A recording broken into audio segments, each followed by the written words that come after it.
God is telling someone today that yes, it's an easy thing to say with your lips that you want more of Him. But sometimes in our hearts of hearts, we can still cling to things. We can still want those past things, those days of old, those fleshly things. And it's hard to let them go. It's hard to cede to Him control, total surrender. But He says it is worth it because He does. He has so much more for you than you can even fathom or imagine. And this morning while I was at church, He actually gave me a visual of this as I was trying to praise Him. And I was clutching in my one hand my coffee because I didn't want it to spill if I set it down. And in my other, I was raising it and I was lifting it to Him. And I was saying, I want more of you. And I was praising in one hand, but still clutching in the other. And He said, April, you have to release some things. You have to let some things go. I do have more for you, more than you can even fathom or imagine. But I need both your hands to be empty. And this coffee cup, it represents all those things that you can't quite give to me, that you can't quite give full control, full surrender. Because maybe, just maybe, I'm not going to come through for you. So you got to clutch those things. You got to cling to those things. But He says, daughter, let it go.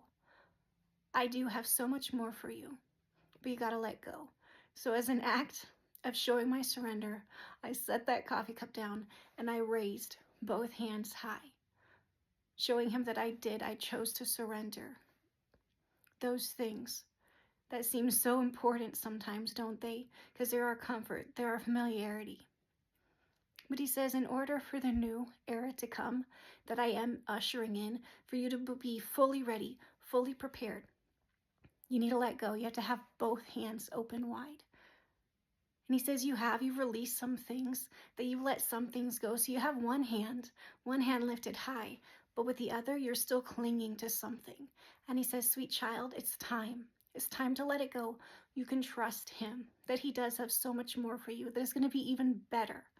He doesn't ask us to let those things go as a detriment. He does it because He wants to herald and bring something in, and He wants us to be so prepared, both our hands ready to hold it, to cherish it, to be able to really do what He's entrusting us to do with it.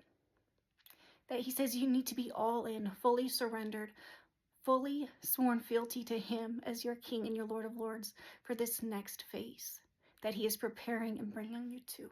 I love you, friend. And I pray that this finds the one that it's meant for. Hope you have a great day, and I'll talk to you later.